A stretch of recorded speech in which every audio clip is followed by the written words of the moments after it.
Amen. And as George was speaking, my guitar decided to shrink. I'm kidding.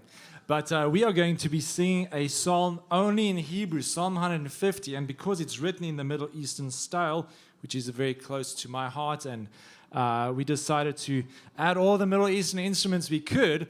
We've got the saz over there, if you haven't noticed that one before, a beautiful ancient instrument. This is an oud. And we have the daf over there. So there's some wonderful instruments. We've got the djembes, and I think things are changing here. We've got flutes in the coming, some Middle Eastern flutes. So let's stand together and sing Psalm 150 in Hebrew with all these different instruments, and let those ancient sounds of our people refresh us as we praise our God. 1, 2, 3, 4.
Amen.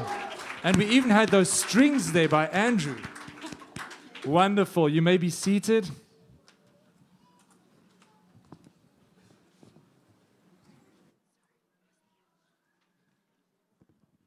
Okay, we are about to do something different, so I would like to dismiss the junior Shabbat school only. So juniors, we're going to be going out. We are about to be watching a video concerning Yom HaShoah and Yom HaZikaron. So it's not graphic, but for sure juniors are going out. And if there's anyone who's concerned about their child, feel free. We've got space in the front or back. So I'm just going to take a couple minutes, just not even, because it's a longer video. It's about 7 minutes from one of the Believing news networks out of Israel, connected with Joel Rosenberg. And it does a good job of kind of summarizing a little bit of Yom HaShoah, Yom HaZikaron, which is coming up, Holocaust remembrance, and remembrance for the soldiers and for those who are victims of terror, which obviously takes a new context in the whole situation post October 7th. What I do want to say is this, and kind of let the video sensitize our hearts, because we are in a unique position as a Messianic synagogue to understand the pain and the wounds of our people, and also to understand and to be able to reach the Lord himself, who has gone on record multiple times saying that he will heal the brokenhearted, he will bind up all their wounds. And when we think about the Holocaust, we think about the terrible wound really in our people, just the three things that really struck, there is that shock that we do not live in a safe place, right? Which is very relatable to everyone. The world can be a very scary place, and yet God himself is our refuge. And we want to be able to connect our people with that refuge. And in order to do that, there's a lot of frankly, lies and misunderstandings. I grew up thinking that the Nazis were Christians. Think about that for a second, all right? And that the last thing that a Jewish person would want is someone, a believer, really, even in positions of power. So there are a lot of lies that we have to really confront and help our people connect with the God who heals them, who is our refuge, and who truly is our salvation. So we're going to watch about this 7-minute video. We'll take a moment again just at the end to pray. Shalom. I'm Aliyah Moman with All Israel News, and today we're at Yad Vashem, commemorating Yom HaShoah, Israel's Holocaust Remembrance Day, a solemn day of national mourning that stands as a powerful testament to the phrase, never again, a vow that has taken on renewed urgency since the October 7th attacks. I, as a great-granddaughter to Holocaust survivors, know firsthand the implications of the Holocaust on my flesh, the trauma lingering throughout the generations. And that's why it's a privilege to stand here in Jerusalem, the capital of our homeland, less than 100 years later. That being said, it's important to understand why Israel commemorates Yom HaShoah on a different date than the International Holocaust Remembrance Day, observed on January 27th. While the international date marks the liberation of Auschwitz-Birkenau by Soviet troops in 1945, Israel chose to establish its Remembrance Day in connection with the Jewish calendar and the Warsaw Ghetto Uprising. Yom HaShoah falls on the 27th day of the Hebrew month of Nisan, which positions it between the commemoration of the Warsaw Ghetto Uprising, which took place between April 19th and May 16th, 1943, and Israel's Independence Day. This deliberate placement creates a powerful narrative arc in Israel's national calendar, from destruction to redemption, from tragedy to rebirth. What makes Yom HaShoah in Israel truly unique is how it transforms the entire country. At exactly 10 a.m., air raid sirens sound throughout Israel for 2 minutes, in what can only be described as a profound national moment. The entire country comes to a complete standstill. Cars stop on highways, their drivers standing beside their vehicles with heads bowed. Pedestrians freeze in place, shoppers pause, work ceases, the national collectivity pauses to remember. This moment of silence sparks volumes about Israel's relationship with memory and history. It's a powerful reminder that the Holocaust is not merely historical. It's deeply personal for a nation where survivors build new lives and where many citizens have direct family connections to those who perished. In schools across Israel, Yom HaShoah is a day of special education programs. Students participate in ceremonies, hear testimonies from survivors, and engage with Holocaust literature and history. Most educational institutions hold memorial ceremonies that include the lighting of 6 candles, representing the 6 million Jews who perished. The official state ceremony at Yad Vashem, Israel's Holocaust memorial, serves as the national focal point. The event begins with Israel's president and prime minister lighting memorial torches. Holocaust survivors share testimonies, and the Israeli flag is lowered to half-mast as poems and prayers are recited, including the El Maleh Rachamim prayer for the souls of the martyrs and Kaddish, the mourner's prayer. Television and radio programming changes dramatically on Yom HaShoah. Entertainment shows are suspended and stations broadcast Holocaust-related documentaries, survivor testimonies, and solemn music. Many businesses and entertainment venues close for the evening as a sign of respect.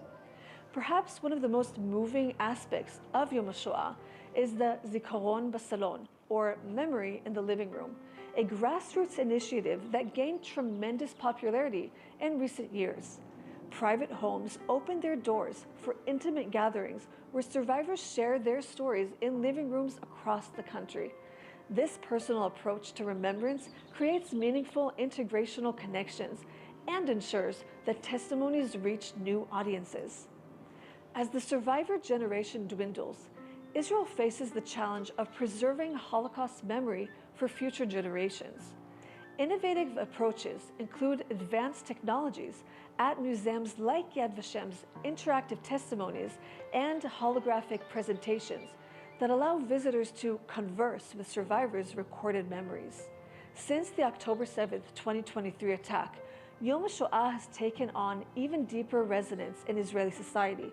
The Hamas massacre, which resulted in the murder of nearly 1,200 people and the kidnapping of 253 hostages, has been described by European Commission President Ursula von der Leyen as the most heinous assault against Jews since the Holocaust.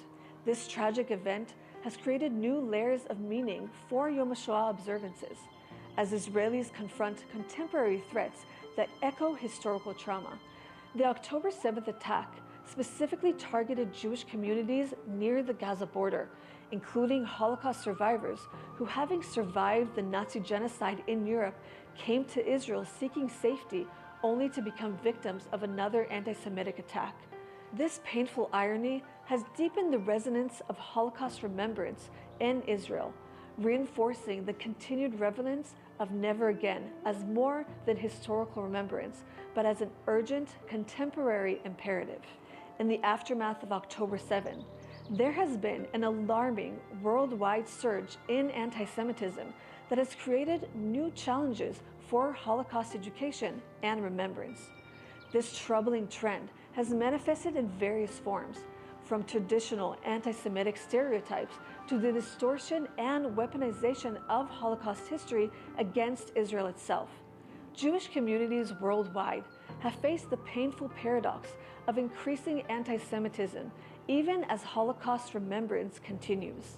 For many Israelis, the combination of the October 7th attack and rising global anti-Semitism has created a sense that despite decades of Holocaust education and remembrance, the world has not fully learned the lessons of that catastrophe. The parallels between historical trauma and current events have made Yom HaShoah not just a day to remember the past, but to confront present dangers with renewed vigilance. Thank you for joining us for this special feature on Yom HaShoah and Israel. For more Israel-related content, please subscribe to this channel and follow us on allisrael.com. This is Oriane. Okay, so if we can stand, I'm just going to pray, and we're going to go right into a song really looking for God's comfort. God, I want to thank you for delivering our world, Lord, from the Holocaust. You delivered this world from destruction. You delivered our people. There was a remnant remaining. And Lord, I pray now, God, for this world, that you would deliver us again. Lord, that you would set people free to choose you instead of the evil one, Lord God. Father, we look to you for our people. God, that Lord, your anointing is upon us. You said the Spirit of the Lord is upon you. You've sent us to heal the brokenhearted, to bind up all of their wounds, to give them beauty for ashes. Lord, and I thank you, God, for that anointing, that we would have love and boldness with our people. Lord God, to show them the God who is our refuge, the God who heals our wounds, the God who is our salvation. In the name of Yeshua. The song that we're going to do now is called Rachamim Avakesh. I plead and I cry for mercy. אבוא לשאת תפילה לעמי, ליבי כמים בקרבי, אשא קולי לאל החי רואי, לפי תפילה לרחמים, אבוא לשאת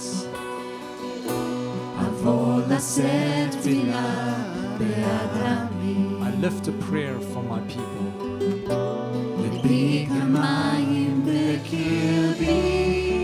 My heart is like water within me.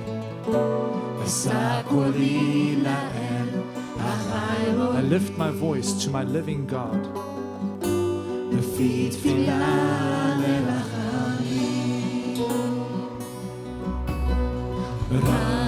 רחמים אבקש,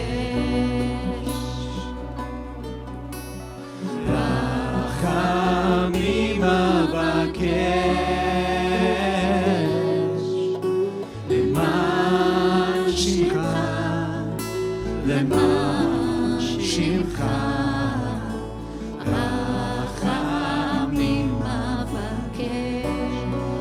רחמים אבקש, רחמים אבקש. We cry for mercy. Rachamim avakesh, למען שמך, למען שמך, רחמים אבקש. אבוא לשאת תפילה באדמי, ליבי כמים בקרבי, אשא קולי לאל החי רואי, בפי תפילה לרחמים, רחמים אבקש, רחמים אבקש, למען שמך, למען שמך, רחמים אבקש, רחמים, רחמים אבקש, רחמים אבקש, למען שמך, למען שמך,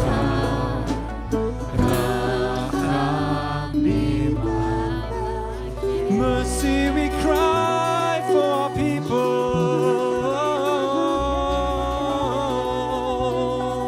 נחמו, נחמו עמי.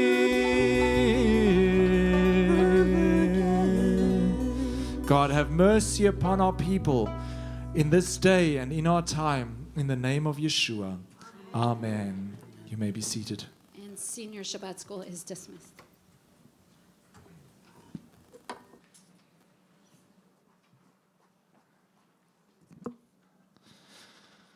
Whew, how does one follow that? That is a hard one. But you know, it's important to remember, as this lady has pointed out, to remember, and it's important for us to remember God's faithfulness as well. Even as we are facing times that are very challenging for us, maybe even reminiscent of the early 30s in Europe, in Germany, and we think, where is this going to go? But we know that God is with us, and we will stand firm in that. Amen. Have you ever been in a situation where you needed your phone and you got it from the keyboard? And the answer is yes. Hallelujah. Have you ever been in a situation where you were either the recipient of a stinging rebuke from a friend, or perhaps you were even the initiator of such a rebuke? Any rebuke stings, doesn't it? Because it often exposes a flaw in us. And since most of us want to be flawless, as we know when we look in the mirror in the morning, it hurts our pride or our feelings when a flaw is exposed. It's a little humbling to be rebuked. What adds to the pain is when this happens publicly and when it is from a friend that we rebuke, someone we care for, or that we get a rebuke from a friend, that is even more challenging for many. Perhaps one of the most famous public rebukes in history between friends is forever preserved in the Word of God. Isn't that painful? Everything that's recorded in Scripture is recorded for all eternity. And unlike the good deed of the woman who poured out ointments on Yeshua's feet and then dried it with her hair, and he said that her good deed will be recalled for all generation, and it was recorded in 3 Gospels, this public rebuke that I'm talking about is nearly the opposite. Instead of highlighting a wonderful deed done towards Yeshua, we read about an action that unintentionally was aimed at dissuading Yeshua from his very purpose on earth. And his public rebuke has been forever recorded for us in the Scriptures. In Mark chapter 8, Yeshua revealed the purpose of his coming to earth, which was to suffer and die for our sins. But right after Yeshua laid out his life's destiny in front of his disciples, Peter, one of Yeshua's closest friends, took him aside and started rebuking him for that. Why would Peter not say that after all? After all, in the verses preceding Yeshua's revelation about his coming suffering and his death, Peter had just boldly announced that Yeshua is the Messiah. What a revelation and what a great statement from Peter, wasn't it? He had just announced that Yeshua is going to save the world. He's our king. You are the Messiah. Imagine Peter and the disciples dreaming about the future king of Israel. After all, when he is king, what will they be? They will be great rulers in his kingdom, wouldn't they? But then, and this is where that zipping sound needs to come. You know that sound in the movies where everything is going on? Oh, the music is going, then it's a zipping sound. I wish I could find it. If you ever find it, please send it to me because I never seem to find it. But suddenly, Peter was dreaming, about the king, Yeshua, the Messiah. He's going to be there somewhere on one of those thrones. The walls come crashing down. Wait, what did you just say, Yeshua? You mean you're not going to sit on a throne and deliver us from the Romans? You said what? That you're going to be rejected and die? We didn't sign up for that. I can imagine Peter taking Yeshua aside and saying something like, Yeshua, that's not how the story of you and us is about to end. You can't say that you're going to die. We just gave up our dreams for you. We were going to be successful fishermen, establish a fishing conglomerate. Some of us were going to be successful tax collectors and doctors. But we gave that all up for you. We're living out in the open, basically homeless, following you all along the dusty roads and living a hard life because there will be a reward for us, right? You're going to be king, and we'll be the king's honorary dukes, right? Duke Peter. And now we're hearing that you're going to be betrayed and die? Don't talk like that, Yeshua. The people like you. Look, they're putting out palm branches. They're flocking to you. Surely they will make you the king. You won't be betrayed and die, not over my dead body. Right? And then the most famous and stinging rebuke ever recorded. Mark 8, verse 33. But when Yeshua turned and looked at his disciples, he rebuked Peter. Get behind me, Satan, he said. You do not have in mind the concerns of God, but merely human concerns. Ouch. What a rebuke, isn't that? You know, it shows quite a lot about Peter's commitment to Yeshua, that he didn't just pack up his bags and leave right there. Imagine your dreams of being the future Earl of Jerusalem, of the king who would deliver Israel, have been shattered. And then the one who shattered those dreams, he even rebukes you publicly and calls you Satan and tells you to get behind him. Whew, that's a hard one to swallow. But Peter not only endured the rebuke, he turned out to be one of the greatest disciples of Yeshua. He even donned the white robe. He acquired one of those mitres, you know, those long hats. He forged himself a ferula staff in his hands, and he became the first pope. I'm totally kidding, okay? He certainly wasn't the first pope. And just to give this notion of Peter being the first pope a scriptural rebuttal, when Yeshua said those famous words, "On this rock I will build my kehillah," or my congregation, in Matthew 16, verse 18, he was not referring to Peter, because in Greek, the name Peter is Petros, and it refers to a pebble or a small stone that you find in a road along a pathway. Whereas Yeshua's reference to the rock on which he will build the congregation, the Greek word for that is Petra, which means a rock or a cliff. So these are two distinct words in Greek. Petros, the pebble, and Petra, the rock on which Yeshua will build his congregation. And when Yeshua used the word Petra, he obviously didn't refer to Peter, because otherwise he would have called him by his Greek name, Petros. So, what was he referring to when he said that he will build his congregation on this rock, on this Petra? Many scholars believe that he was referring to the statement which Peter said before, that you are the Messiah, the Son of the living God. Other scholars say that Yeshua might have even referred to himself as being the Petra, the rock. Let us remember in Psalm 118, verse 22, it says that the stone, the rock, which the builders have rejected, have become the chief cornerstone. So we don't believe that the Kehillah, or the congregation, the body of Messiah, is built upon Peter, the pebble, but rather on Yeshua, the Petra, the rock. So, I always wanted to mention this, and this was a wonderful opportunity, since we're talking about here Peter the pebble. If he thought that he was a rock, he would surely be cut down to size through Yeshua's painful rebuke. Friends, a rebuke can cause us to go one of two ways. It can offend us and cause us to stumble and lose our footing and our vision. And that usually happens if we have pride in our life. Or it can be a catalyst to help us change. It can help us to grow.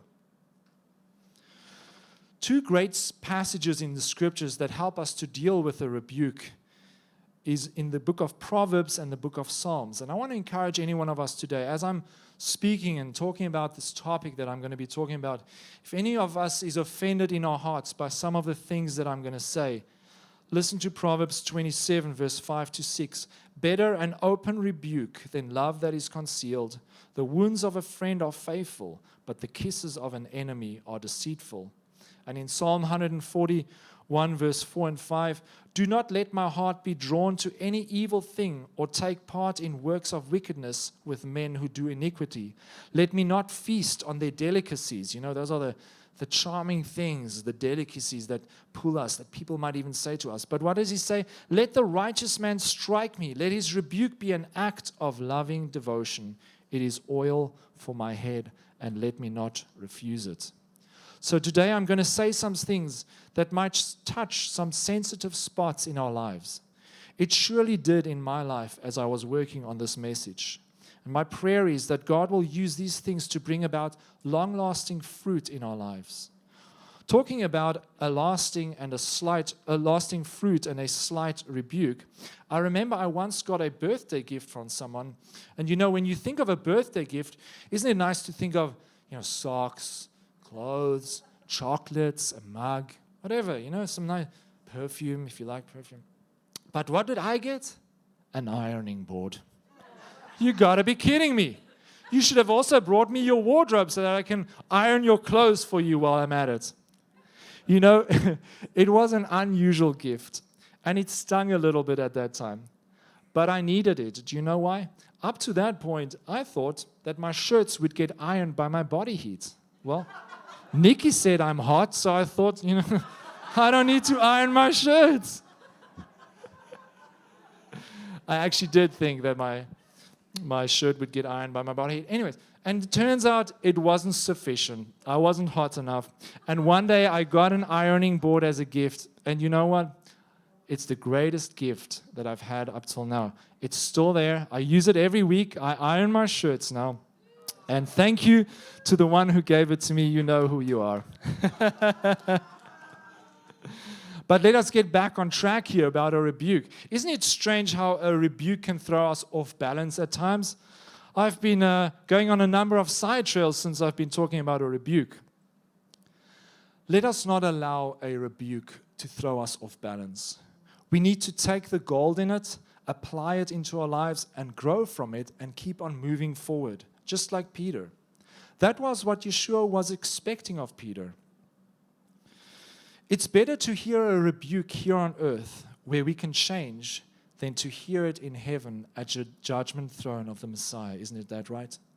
The rebuke was necessary both for Peter to receive and for Yeshua to give because it focused both of them. It focused Yeshua on his mission and to stay on course, and it focused Peter so that he re-evaluates his mindset and his motivation in order to align them with God's will. The rebuke shook the pebble, the Petros, but it certainly focused him and gave him a new perspective on seeking the will of God before speaking. After Yeshua's rebuke, Yeshua didn't apologize to Peter and said, "Oh, I'm so sorry that I said that. I didn't really mean it that way. It just kind of slipped out of my mouth." No, Yeshua right away in the next verse, he called the crowds to himself and taught this famous and challenging sermon from Mark chapter 8. "If anyone wants to come after me, he must deny himself and take up his tree of sacrifice or his cross and follow me.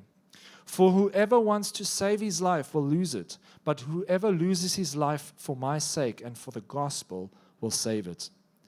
What does it profit a man to gain the whole world and yet forfeit his soul? Or what can a man give in exchange for his soul?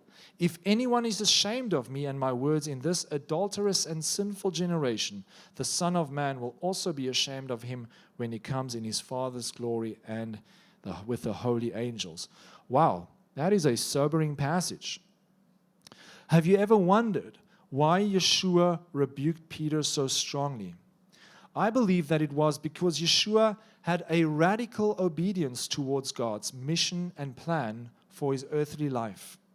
Radical obedience is the reason that Yeshua rebuked Peter, because Yeshua knew the will of God for his life and he had a razor-sharp focus on walking that narrow path of obedience.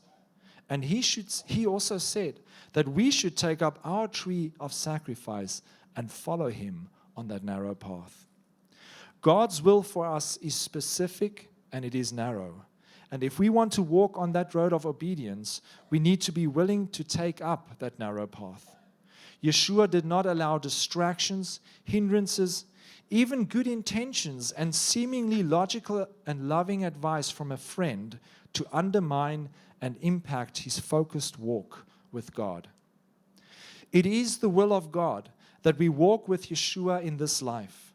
When we walk close to Yeshua, when we are able to hear his will and be willing to obey that voice, then we will walk in the fullness of the call of God and the purpose of why God has placed us on this earth for a time such as this. Are you and I desiring to know God's will for our life? Then let us abide in him and cause his word to abide in us. Do you know that it's not hard to know the will of God? Yeshua made it very simple for us. In Yohanan chapter 6 verse 28, it says, "Then they inquired, 'What must we do to perform the works of God?'" So what should we do to know your will and to do it? Yeshua replied, "The work of God is this, to believe in the one he has sent." That seems pretty simple, doesn't it? Do you and I want to do God's work, his will in our life? Do we want to be obedient to him? then all we need to do is believe in the one that he has sent. I believe most of us here believe in him. The reality is, though, that if we truly believe in the one whom he has sent, that firm belief will radically transform us and cause us to walk in the way that Yeshua walked. We'll walk closely with God, hear his voice, know his will, and be obedient to his will. So even though this verse comes across as rather simple, the reality is that any true conviction about something will absolutely and radically influence the way we think, act, and approach life. Isn't that right? We see some radical behavior in these protests. They truly believe a lie. It's so sad. But we believe the truth, and it can transform our lives into radical followers of Messiah. If we truly believe that Yeshua is the Messiah, we won't just stay as we are. If we truly believe in Messiah, we'll recognize the importance of maintaining and growing in relational nearness with God. And that nearness with him will foster and cultivate a deeper sensitivity to the voice of God and cause our hearts and our minds to want to be obedient to him, whether it's convenient or inconvenient. You know, Yeshua was willing to enjoy the blessing and convenience that God's will brought into his life. He was also willing to endure the suffering and the inconvenience that accompanied that same will. Rabbi Shaul had that same attitude.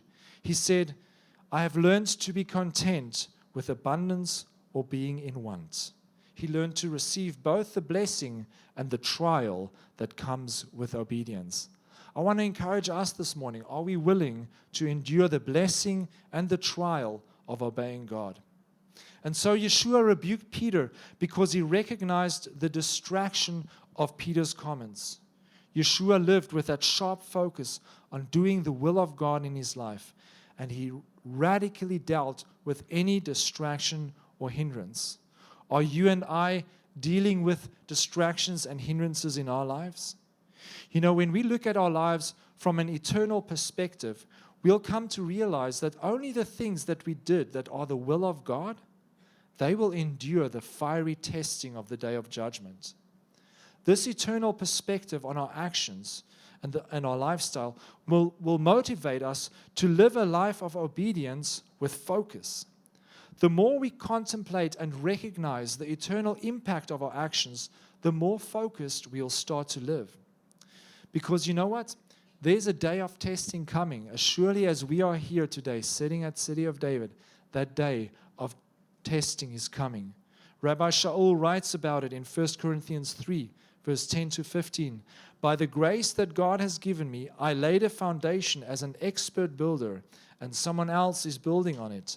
But each one must be careful of how he builds. Rabbi Shaul was saying he laid the foundation of Messiah in those who heard the gospel, and he said each man is now going to build on that foundation.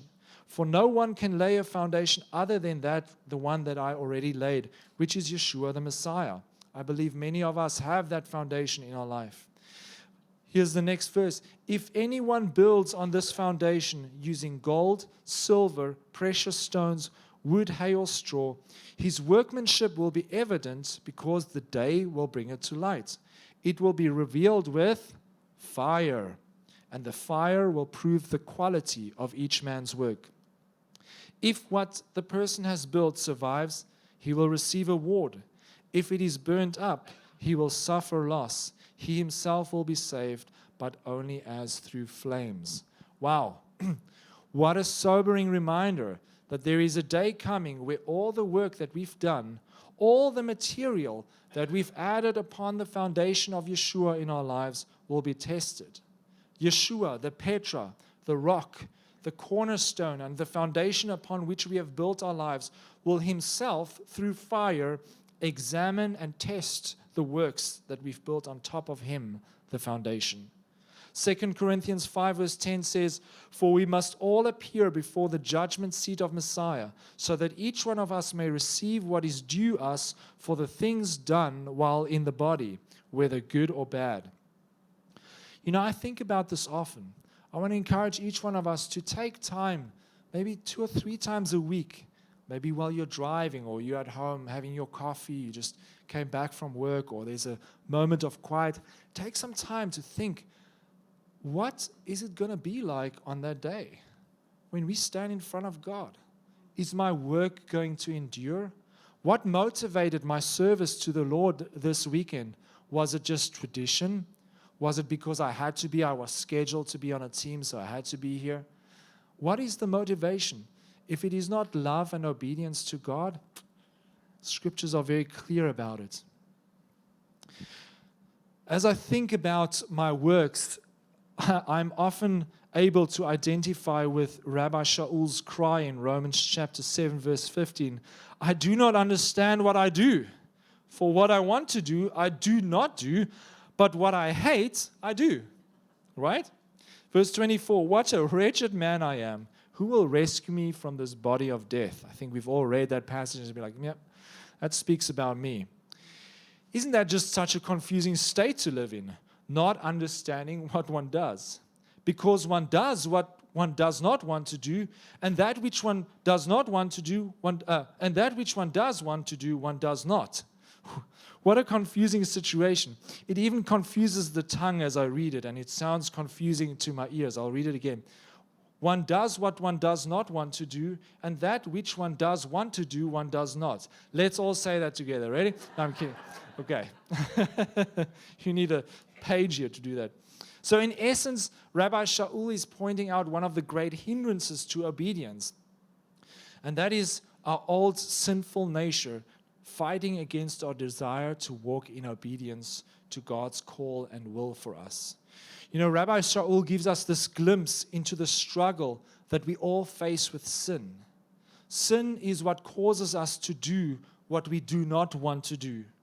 Our new nature and the new spirit which God gave us wants to walk in obedience, but the desires of the old nature, they fight against our obedience. Thankfully, Rabbi Shaul gives us an answer to this rather unpleasant reality by encouraging us in the following verse. Remember, he was just crying out, who will deliver me from this body of sin? And then in the next verse, thanks be to God through Yeshua the Messiah, our Lord. He's the one who rescues us from this body of death. And so the answer to the sin problem that hinders our obedience is found right here. It's easy to miss when one just casually reads this verse, Yeshua the Messiah, our Lord. You know, it's easy to read that. And it's easy to mentally agree with it. Yeshua is the Messiah, right? Of course he's the Messiah. Scriptures say it. We believe it. We are worshiping together here. You know, it's great to know that Yeshua is the Messiah. But knowledge on its own has no power over sin. Knowing that Yeshua is the Messiah doesn't give us victory over sin. Knowledge without action is merely a confluence of neural signals in our brain. Literally, in our minds, knowledge is just a pathway that neurons take. Knowledge is this abstract entity that we cannot really explain. Is it something concrete? Is it something that we can touch or see? Is it the zeros and the ones that are represented by the charges on billions of transistors in a computer hard drive? Or is it the neural pathway in our brain? Is it the ink written in certain shapes called letters on a piece of paper? What is knowledge really? Whatever we define knowledge as, it has no power when it is in its knowledge state alone. They say knowledge is power, but its power only becomes evident when knowledge is acted upon, right? And so here's the secret to that obedience that gives us victory over sin. Yeshua the Messiah, our Lord. Our Lord. That last phrase changes everything. Because when Yeshua is our Lord, it means that He's now in charge. He's the boss. He's the decision maker. He's the one who determines our path, our routine, our choices. If He is truly Lord over our lives, it changes everything. There's an undeniable correlation between the degree of Yeshua's lordship over our lives and our degree of obedience. The more we make room for Yeshua, the more we open up every area of our life to Him, to the moving of His Holy Spirit, the more we will find ourselves walking in obedience and victory over sin. This truth is based upon the testimony of Scripture. And I wish that I could say that I'm preaching this message from a place of personal authority and saying that I've arrived, I've fully surrendered to the Lordship of Yeshua. Unfortunately, I can't preach from that position, but I do know that Scripture is true. We can see the example that Yeshua lived on this earth, and we can see the example of many great men and women of faith throughout the centuries who've lived a surrendered and dedicated life to God, and who lived in the will of God and with the Lordship of Yeshua over them. I do want to align myself more closer with the will of God. I believe that all of us here desire to do that. I can sense that call of God to surrender often, during devotions, when I think about things that I've done, when I think about my lifestyle or my habits, I can sense the Holy Spirit saying, Michael, are you willing to give this thing or that thing up? Are you willing to give this up so that you can spend more time with me? I feel that calling and the yearning of the Spirit of God. And Psalm 17 verse 15, I believe, expresses that desire for many of us here in this room. A desire that will be fulfilled in increasing measure as we enthrone Yeshua on our lives more and more. And what is that? What does that verse say? Psalm 17 verse 15. On waking, may I be satisfied with a vision of God. Isn't that a wonderful psalm? On waking up in the morning, may I be satisfied with a vision of God. Wow. That sounds refreshing, doesn't it? Visionary, giving purpose and forward momentum to the one who sees the vision. Do you know that vision brings us purpose and forward momentum? Without vision, there cannot be any obedience, because without vision, what are we obeying? Vision gives us the roadmap of obedience. We can't be obedient to something that we don't know. Without vision, there's just an aimless wandering. But God wants us to walk in obedience to His will. And therefore, we need to know the will of God in our lives. And that's called vision, knowing God's will for our lives. Vision requires seeing eyes and hearing ears. And then obedience will act on that vision and on that direction which God and Yeshua has given us. Yeshua knew exactly what God's plan was for His life, because He walked in relational nearness with God at all times, and He made sure that nothing interfered with or derailed Him from walking on that path.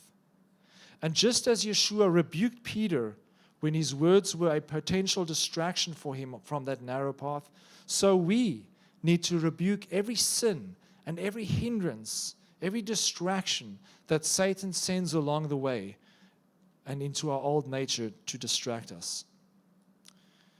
Here is a question for us as we examine our lives with regard to living in obedience to God. What will we do with that vision from God when we wake up in the morning? We're asking God to walk closer with Him. We're asking Him to know His will in our lives. What are we going to do with that revelation that God gives us? Are we going to treat it as holy and act on it?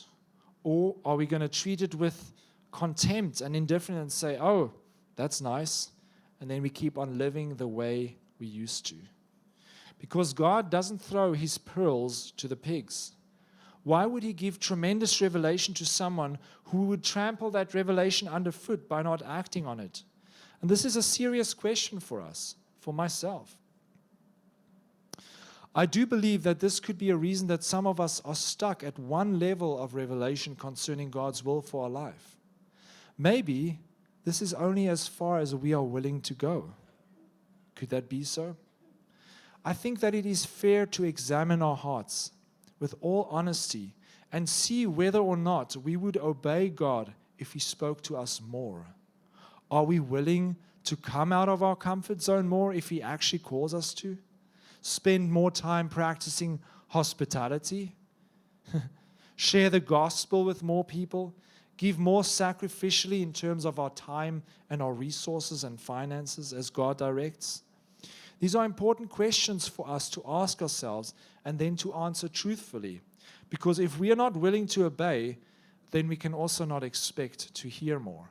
These are some serious questions I asked myself. I want to know God more. What is if God wants me to have more people over at our place? I like to be on my own. I don't know if you've noticed that. I like to, it relaxes me, and when I'm with people, it's great to be with people, but I get tired. Some of you have come over, sometimes take a nap while you are there. But, it is funny. Somebody in my family the other day said, we got to practice more hospitality, and it's true. So the question I ask myself is, am I willing to practice more hospitality if God speaks to me? If not, I can't expect to hear more from God. Maybe some of you, God is speaking to you about your tithes. Are you giving a full tithe to Him? Are you willing to surrender that part of your life and say, God, I don't know how this is going to work. I don't know how I'm going to make it to the end of the month. I don't know how I'm going to pay my bills, but you said it, and I'm going to do it. Maybe some of us need to share the gospel more. You feel the Spirit of God urging you to go to this person that you saw in the line or at your gym or at your work, and you just kind of say, you know what, it's so awkward. I'm not going to do it today. Friends, if we want to grow in closeness with God and in the ability to hear His voice, then we need to be willing to obey His voice when He speaks to us. This principle of being faithful in the small things doesn't just apply to money or hospitality. It applies to every area of our life, and it certainly applies to being willing to obey God when He speaks. So God starts off small. Obey Him in the small things, and then He'll give you more revelation. The more we obey when God speaks, the more He will speak to us. If God speaks to us and we are not willing to obey, it's actually quite dangerous. Do you know why?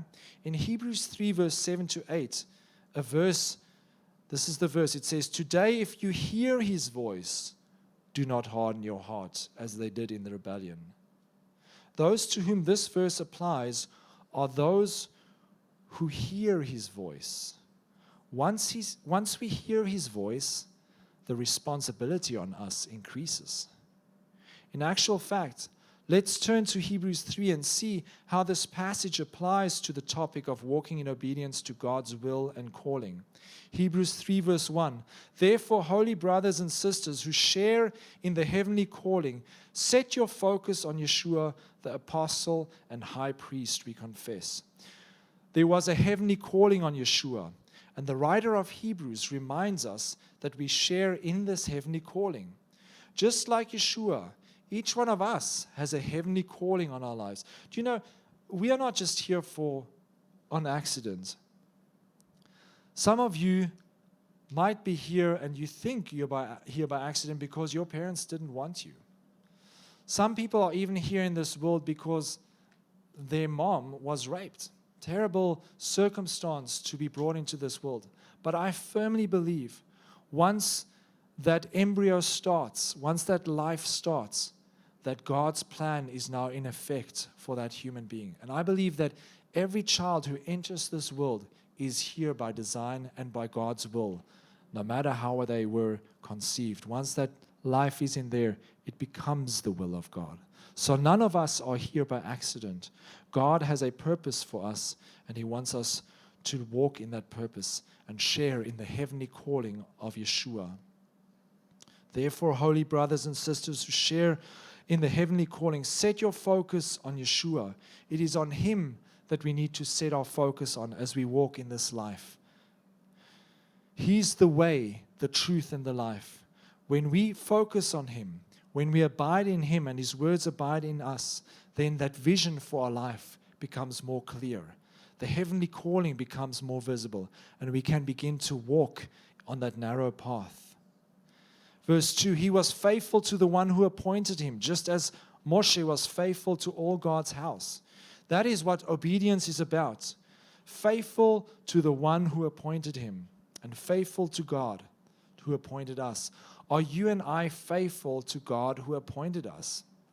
Are we acting in a way that shows our faithfulness towards God?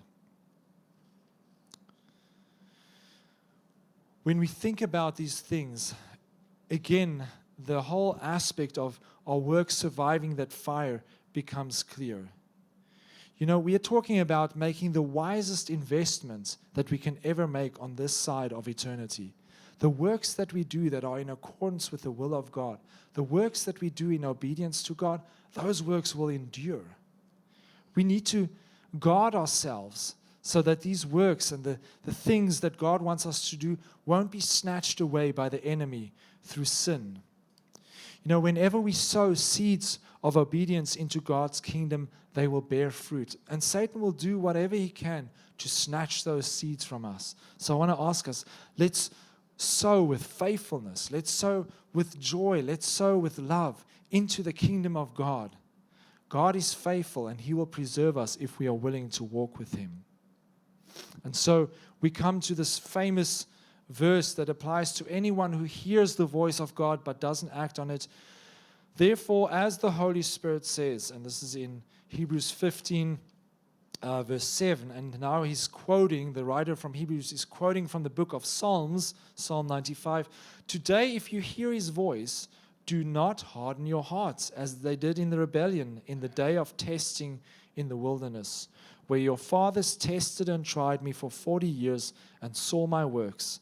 Therefore I was angry with that generation, and I said, their hearts are always going astray, and they have not known my ways. So I swore in my anger, they shall never enter my rest. See to it, therefore, brothers and sisters, that none of you has a wicked heart of unbelief that turns away from the living God, but exhort one another daily, as long as it is called today, so that none of you may be hardened by sin's deceitfulness. This is such an important verse and concept for us to think about when we're talking about obedience. Sin, the deceit of sin. Yeshua was radical with that distraction from Peter. He rebuked it. Why? Because he knew how deceitful sin can be. It's usually not the big sins that are the problem. It's usually the small sins. A small sin starts to take root in our lives. And when these sins start to take root, they harden our hearts little by little. And then slowly we allow bigger and bigger sins into our hearts. And way in the future, we don't see it now, but way in the future, we find ourselves in a situation that was unthinkable for us years earlier. Big leaders in the kingdom of God fall in sin in this way. It starts with a bad habit. Do you and I have some bad habits in our lives? They might be little right now, but we need to be radical with it. Allowing compromise to settle into our lives is a very slippery slope to be on. You know, in one of Rabbi Jeff's recent messages, he encouraged us to not see how much gray we can get into our life. How far can I go before I've broken through into sin? He said, let's focus on how close I can be to Yeshua. That was a very encouraging word for me, and I want to keep that in my mind. How close can we be to God? Because the more we allow compromise into our hearts, the more we're going to drift, and before long, we'll find ourselves in some rough waters. One of the key attitudes in our lives when we want to walk in obedience to God is our willingness to make him our Lord, to surrender ourselves to him, to walk in obedience in the small things, to deal swiftly with the distractions and the hindrances that keep us from walking with him fully. So I want to encourage us this morning, as we've heard about Yeshua's rebuke to Peter in response to that distraction, let's allow the Holy Spirit to search our own hearts. Are there things in your and my life that are slowly pulling us away, slowly causing our hearts to become hard? If there is, let's rebuke it. This morning, we're going to have a time of worship now with prayer. I want to invite all the people that we've asked to be in the prayer team to come forward. We'll first worship, and then we're going to pray. But as we worship in this first song, let's think about this message. Take some time to allow the Holy Spirit to reveal things in your life. It might be your social media habits. I can guarantee you, and myself, my social media scrolling will not endure the fire of the throne of Messiah. Those TV programs that we watch, the action movies, they're not going to endure. Are they wrong? Are they sinful? They might not be, but they're not going to endure the fire. They're going to be straw and hay and wood that's being burnt up. So I want to encourage us, let's start to build with things that will last, with the gold and the silver and the precious stones of the will of God in our life. Because then, when we are in front of the Messiah's throne, well done, good and faithful servant. Enjoy the reward. Be blessed. Think about those things when we go home. Allow an eternal perspective on our actions to be with us constantly, to guide us and to motivate us to live closely with God in obedience. Lord, I want to thank you so much that you've recorded for us in Scripture a very painful rebuke, but a rebuke that can teach us to focus on your will and to have your mind about the things that we do. Lord, I pray that this morning you'll, through your Holy Spirit, touch areas in our lives where you want us to walk closer with you. And Lord, I ask that we will not harden our hearts, but that we will be obedient to your voice. Forgive us. Lord, I ask for forgiveness for myself, for the many times where I have not obeyed, where I've kind of compromised and kept on doing things that you put your finger on. And Lord, I ask for forgiveness. I believe some of us here need to ask for forgiveness for that too. And Lord, I ask for your grace on us this morning, a change as we receive prayer here in the front, as we are in this atmosphere of the presence of God. We thank you for victory over sin. We thank you for obedient lifestyles. And we thank you, God, that it is not by might or power, by self-will, but by your Spirit. Holy Spirit, come this morning and fill us with new power and vision in the name of Yeshua. Amen. Hallelujah. Let's stand and start to worship, and then I will call the prayer team to come to the front. If you have anything that you need prayer for, please join us. If you want to also just be in your own seat and think a little bit about your life, think if God has put something on your heart, then you can respond to that as well. Please let's not talk and distract one another. We are in the presence of God, and this is a sobering word for all of us. Hallelujah.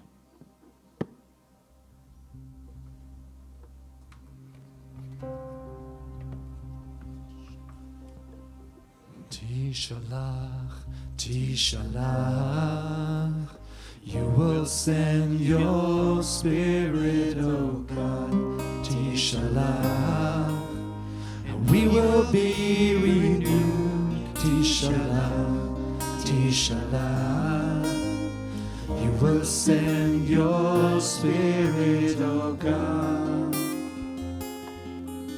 and we will be renewed. Tishalach, Tishalach, you will send your Spirit, O God.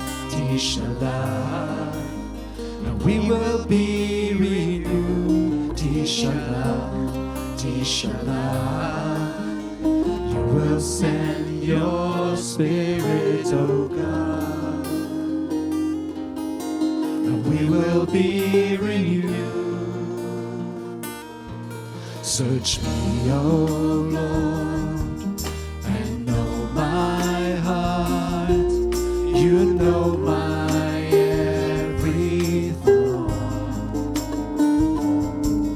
Come sprinkle me with water clean. Restore what I have lost. Tishalach, Tishalach, Tishalach. Your Spirit, O God, Tishalach, and we will be renewed. Tishalach, Tishalach, we'll send your Spirit, O God, and we will be renewed. Search me, O Lord, and know my heart. You know my every thought. Come sprinkle me with water clean.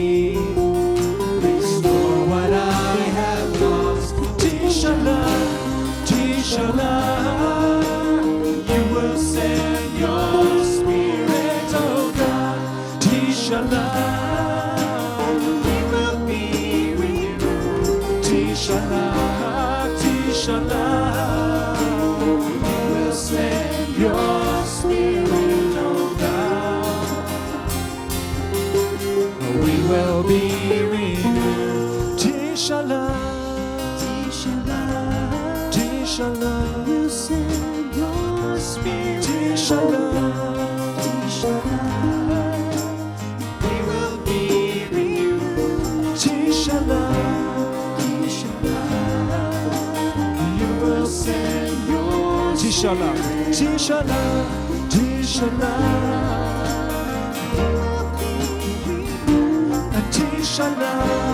Tishala, Tishala, send us your spirit. Speak to us. Send your spirit. Give us power. Tishala, send us your power. Tishala, Tishala, your spirit, oh God.